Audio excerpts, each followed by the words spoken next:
All right, and at this point, we will invite Reverend Patrick up for our Sunday message, which is what I've been looking forward to all week. So.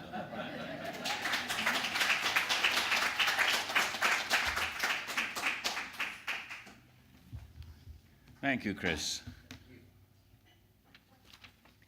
And welcome to everybody. We're certainly happy that you're here. And I'm particularly happy to be with you today. Life is so good that I don't want to miss this. This day is one of the days in my life that I am totally, totally grateful for.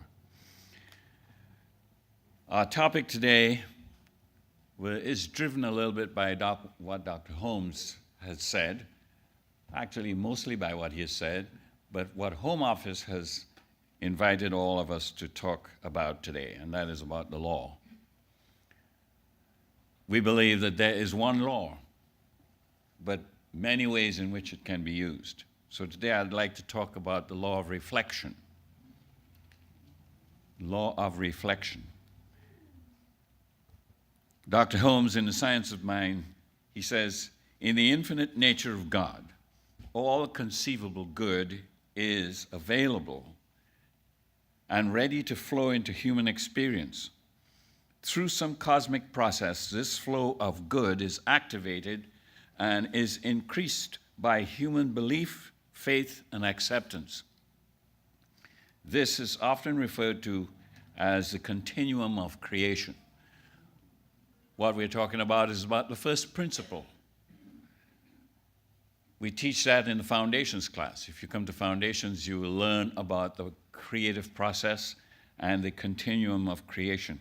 That's vital. He says that the whole purpose of the science of mind is to reconcile the apparent separation of the spiritual world, which must be perfect, with the material world. The spiritual world is the cause of the material. We are spiritual beings governed by mental law. Only that world, I'm going to say this slowly, only that world can appear to us which we mentally perceive. That's a principle. And when we understand that principle, we learn about the law of life, the different ways in which we use the law. And we have the law of reflection, the law of compensation, the law of cause and effect, all of those different ways in which you speak about the law. If you go on our meetup site, you'll see a list of the laws in the science of mind. Man's experience, he says, is the logical outcome of his inner vision. His horizon is limited to the confines of his own consciousness. So the law is there. There's a mental law. God didn't make it. It's part of the makeup of God. It's part of the divine presence. You see, God didn't suddenly create the world and put a law in place. No. Because God is all there is, we have the law, because the law is an aspect of the divine. And it's sometimes referred to as universal creativity, the universal creativeness, which is everywhere present, all the time. Just like God is omnipresent, so is the law, omnipresent. Is it omniscient? It's used in a subjective way, in an unconscious way, in a subconscious way, if you will. So anyway, whenever this consciousness is triggered, it wants to create whatever triggers it. So that's the law of reflection. Whatever we hold up before it, it produces. It's like a mirror. You ever stand in front of a mirror and see somebody else? You can't do that.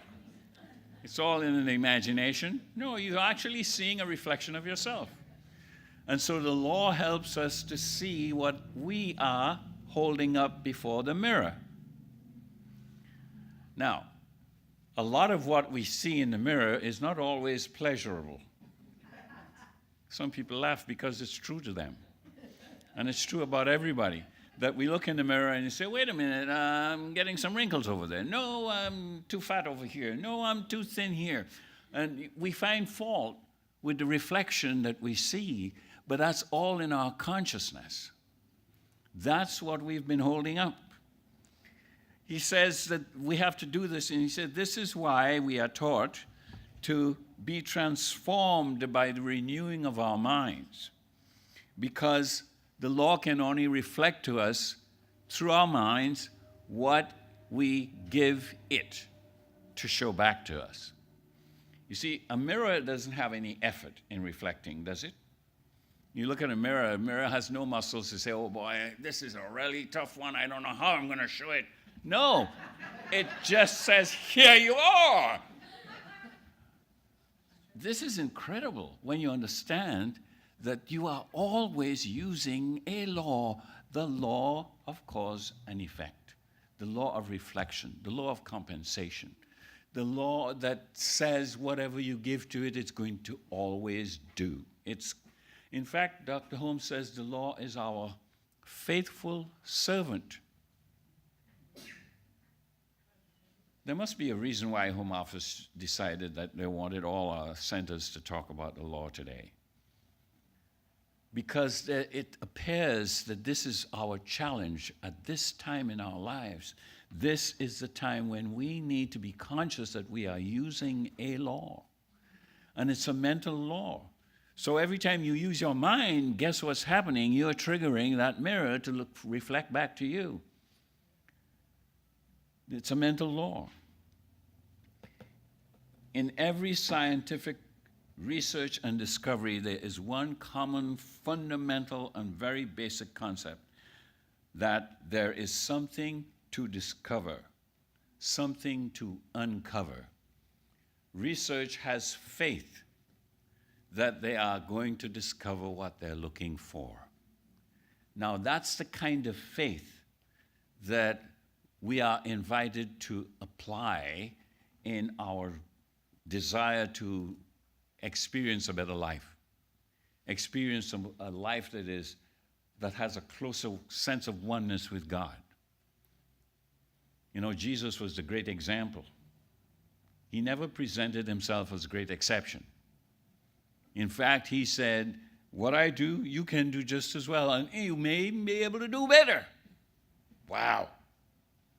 And we are doing better now, because you see, we have universal communication that's actually physical and literal. It's more than just mental.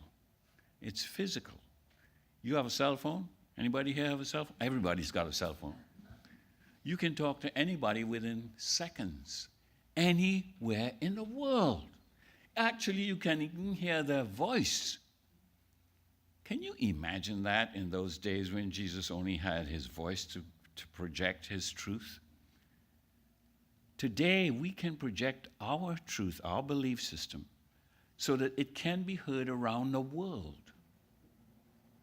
Why is it that we can sit home and get the best view of the most powerful, the best ball game that we wanted to go see?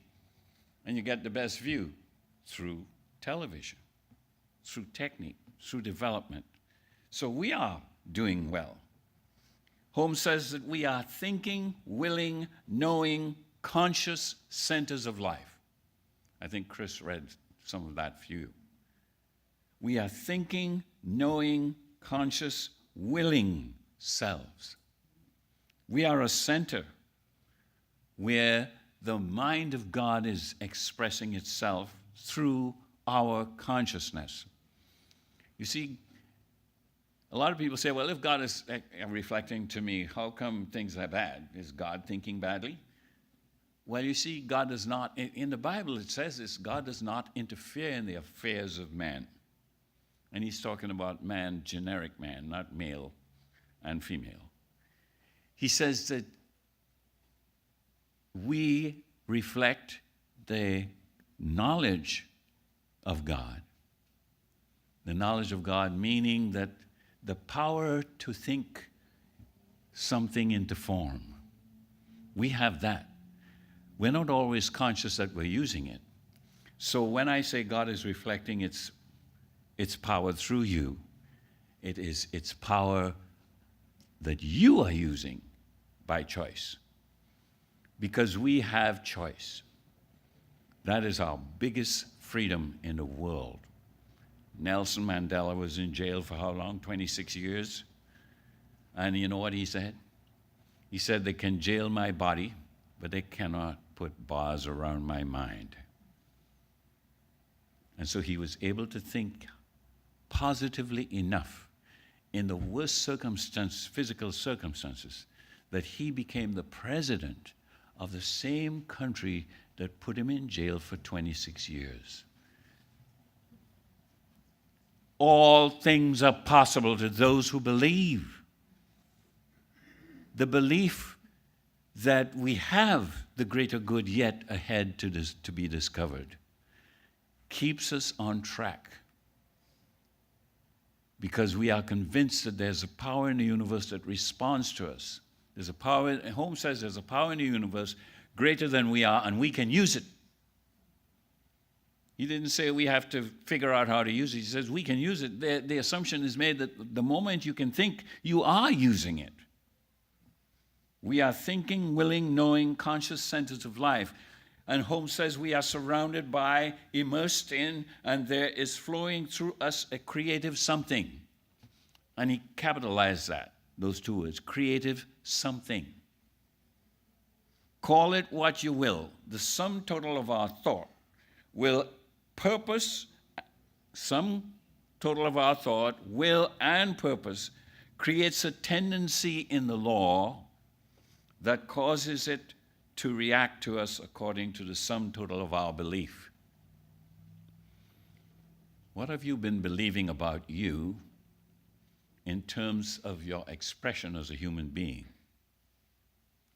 The sum total of that is used by the law to manifest it in your life.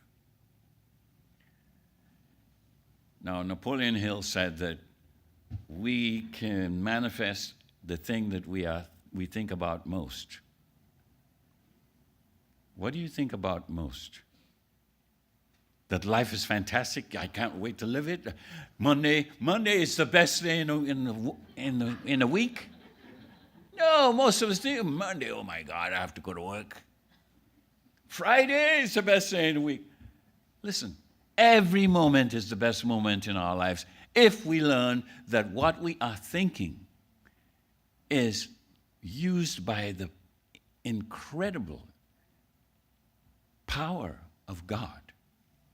That law that is an immutable law, that means it cannot make a mistake and it cannot refuse to work. It's a servant that is not a slave, but acts like one that does it superlatively well, because its only existence is to fulfill our desire. What is the purpose of a mirror? Just think about that. Purpose of a mirror is totally unfulfilled if it's covered up. A mirror feels totally useless if it's just stuck in a corner and covered with dust. It wants to reflect something. Its whole purpose is to be a reflection of whatever is held up before it. Now, there are three basic, essential, intangible states that exist in successfully applying the principles. And we are talking about the first principle is God. And whatever God is made of, we know that God is the creative essence in the universe, because everything was made by God, and nothing that is made that was not made by God. Now, you could call it infinite wisdom, you could call it infinite mind, you could call it spirit. You don't have to use the word God if God causes you to feel some kind of itch on the outside. No. The word God means universal presence, the universal presence of love. Okay, so there are three basic, essential, intangible states The first one is inner knowing. The reason we have classes is to help people become familiar with that inner knowing. We know something. We are dealing with a spiritual principle, the continuum of creation. When we know that and we understand what that means, we understand how that operates in our life, that becomes a knowing. You get to know that there is something that responds to you, he said, by some cosmic activity. You know, we read that in the first part. Through some cosmic process, the flow of good is activated and or increased by human belief, acceptance, and faith. Those three elements activate the power in the law to produce an image in your life. You cannot experience any good without using the law, just like you cannot experience anything lousy without also using the law, because we are always using the law. There's nothing that can come into your life without the activity of the law. So it behooves us to understand this aspect of ourselves. There is a mental and spiritual aspect of ourselves that causes us to have the life that we now experience. And I am inviting you to think about this power that can bring to you the joy of life in all the aspects that would make you feel happy and joyful. You can use that. You can have that by using the law. So I was saying inner knowing is one of the first intangible elements that you are walking around with all the time. How well do you know this thing called you and your relationship to the universe, the relationship to the one great creative essence, to the one power that can respond to you in an infallible way? How familiar are you with that? And that's your job. You know, Holmes says that no one can live vicariously through another. We all have to do it ourselves. We all have to learn how to use this power ourselves. So inner knowing means understanding the creative process inside of you, the power that you have. The other one is faith. Faith in the power of the spoken word. Spoken, whether audibly or not, you are always speaking a creative word. Every time you think, that's an inaudible word, not heard by other humans, heard by you and something that's creative inside of you. And that's something inside of you that's creative, that's the law I'm talking about. You cannot think without using the law. So every time you think, you are using the law. I invite you to think only of the good that you desire. Think only of the happy relationships that you want. Think only of the love that blesses you from inside out. Think only of the wholeness that allows you to feel complete. Use your mind in using the law to experience the best of your life.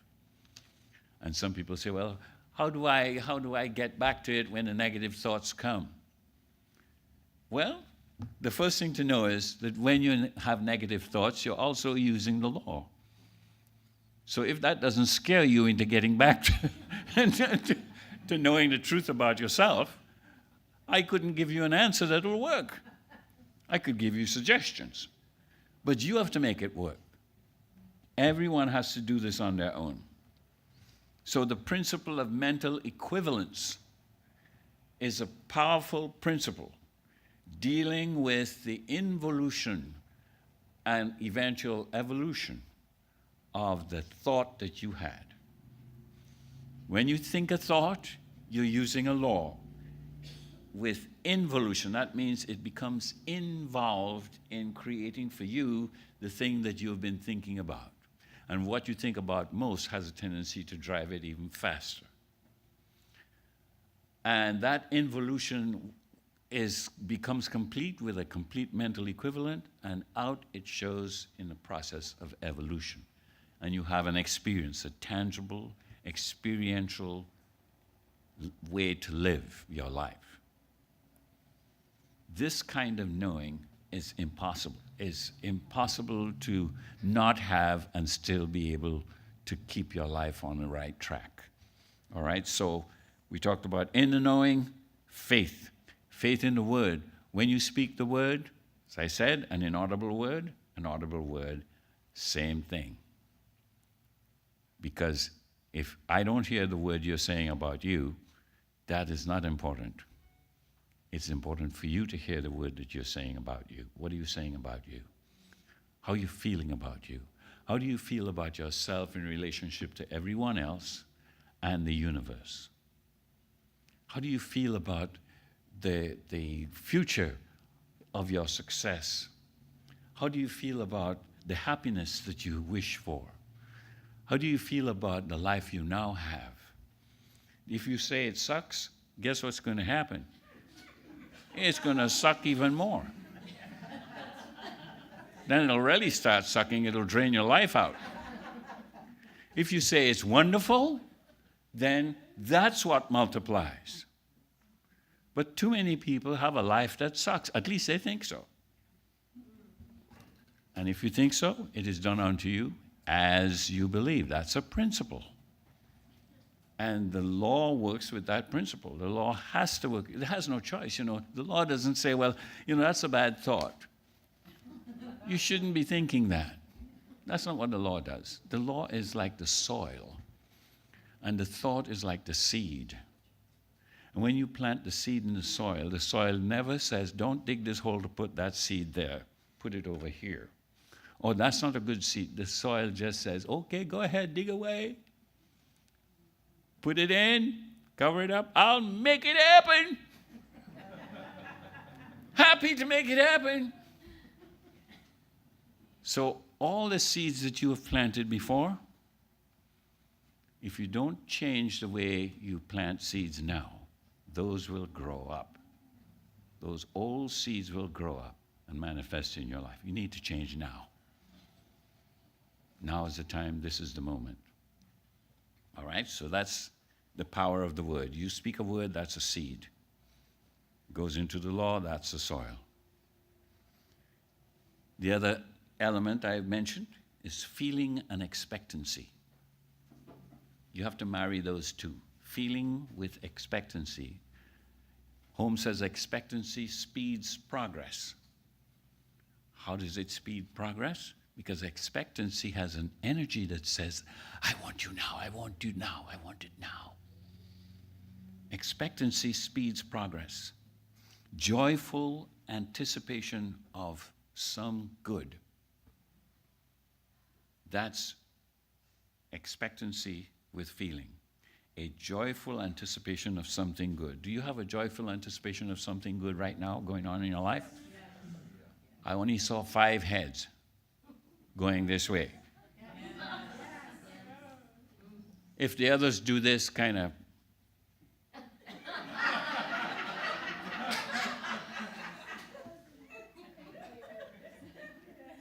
that's like pretend you're happy when you're blue,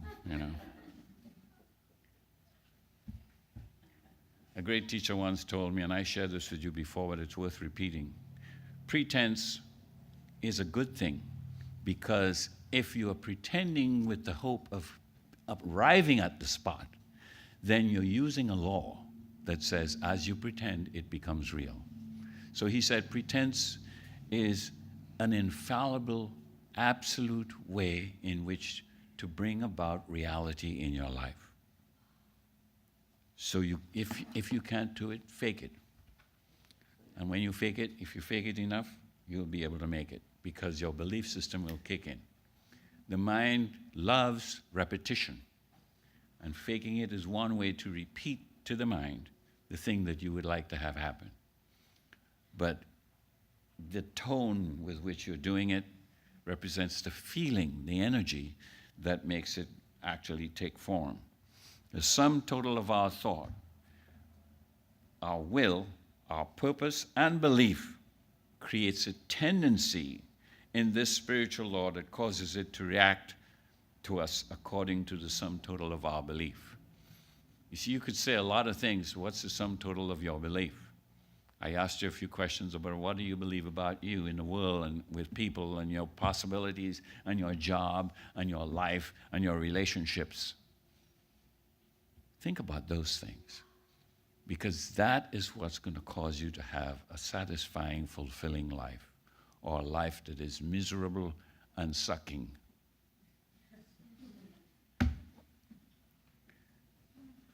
In the Science of Mind, on page 38, this is what Dr. Holmes says. He says, we are thinking, willing, knowing, conscious centers. We are surrounded by and immersed in a power that is flowing through us, a creative something. Call it what you will. Sum total of our thought, will and purpose creates a tendency in the law, causing it to bring about what we believe. Ignorance of the law, he says, excuses no one of its effects.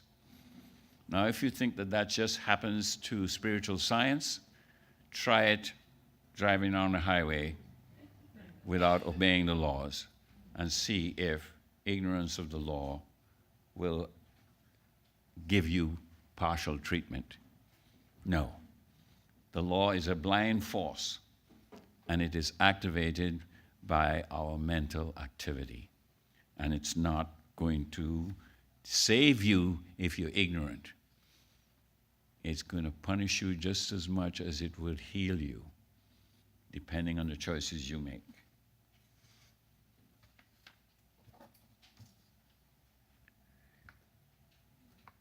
Other beliefs will change them.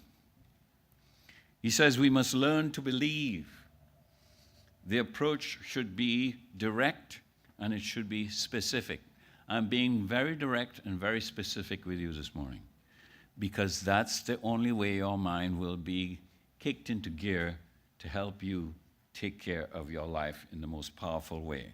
There is no mental coercion in this. We do not will things to happen or to be done. Things are brought into being not by will, but by the power of self-assertive truth. The power of self-assertive truth. How much can one demonstrate? Just what one can believe.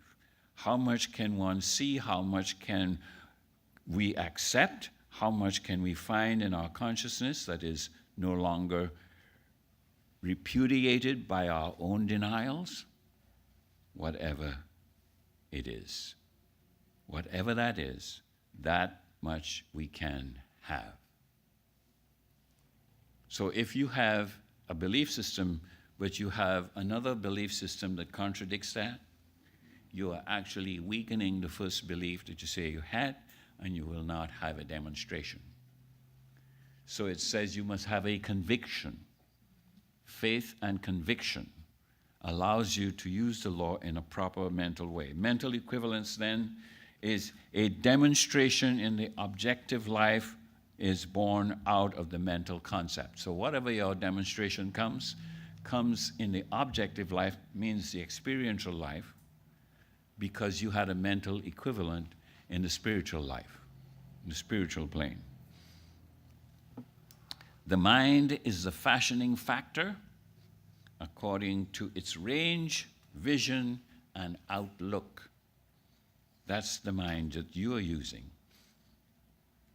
Dr. Holmes says the range of our possibility at the present time does not extend far beyond the range of our present concept. So there you have it on page 282.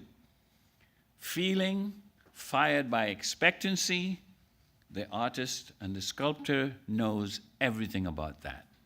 Feeling with expectancy. They put something out there and they expect it to look in a certain way. They expect to dig enough, long enough, stay on it with faith and conviction, and they discover what they're looking for. This is not made up. This is a practical way to experience your life, feeling fired by expectancy.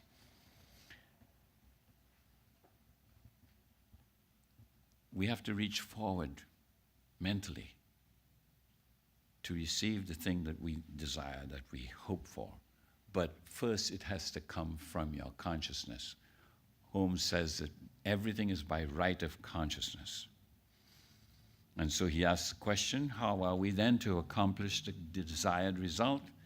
By stating, see, he's going to give you the answer, by stating and feeling that our mind knows the truth about the thing we desire to know. In this way, we draw the infinite mind into our mentalities by definite knowledge of some particular good.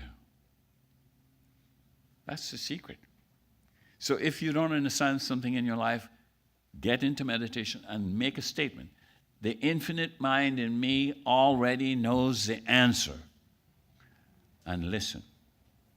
I don't mean listen with just your ear. Listen with your whole being. You have 5 senses. Those 5 senses are there for you to experience what it means to be human. And intuition speaks through our 5 senses. We could feel something, we could sense something, we could taste something. All our senses are there to help us to be a more perfect human expression.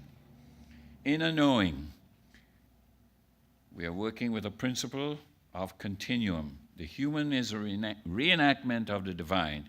Each time we hold a vision, we are creating a mental equivalent. And I invited last Sunday for people to join me in visioning for our center. What's our next step? I have 2 responses so far. I'm looking for 7 people, 6 people including myself. So I need 6 human beings who are dedicated, who have the commitment, who have a desire to see us grow, and to have 1,000 people in one room listening to their own conscience speaking to them as we deliver our message through song and through word.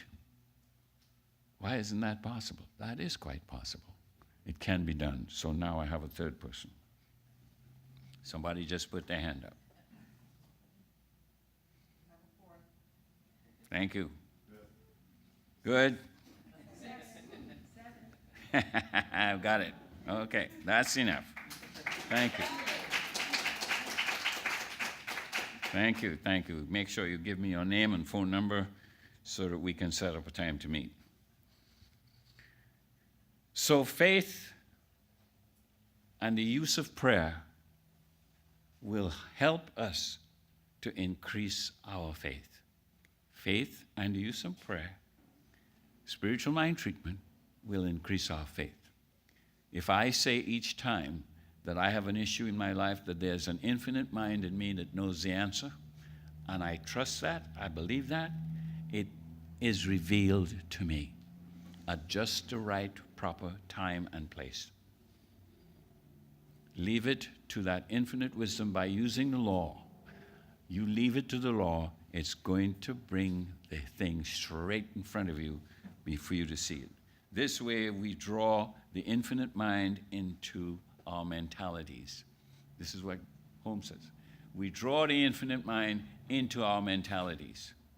And you can do that through spiritual mind treatment, through prayer, through stating that the infinite mind already knows how to solve my problems. The one who wishes to demonstrate must, it says, some particular thing must become conscious of the particular good you wish to experience. So if you don't get conscious of it, and being conscious of it is really knowing it, getting to know something. I want to leave you with one of our core concepts that we teach in the foundations class. It is called Concept 7, and that is the concept of reciprocity. We're talking about the law. It's reciprocity. It says, this is a reciprocal universe For every visible form, there is an invisible counterpart. Everything in nature tends to equalize itself to keep its balance true. In the human experience, it says human life demonstrates the reciprocal nature of the universe in the laws of attraction, giving and receiving, mental equivalent, doing and being done by, and other such principles. That's a principle that we teach. It goes into greater depth because we take 3 hours each time that we meet to talk about these principles. When you learn how to use these principles, you will become so powerful you won't be able to stand yourself. You become so excited that you could hardly sit still. And the only thing that would make you sit still is if you hear more of what is exciting you again, over and over and over. You'll still sit still for that. But you won't sit still for any nonsense that contradicts it. And a lot of nonsense goes on in life that we sit still to watch and take in. Open your mind to hear the Spirit of God, to use the principles of successful living that are in the science of mind. I love you. I hope you really take this to heart. Namaste.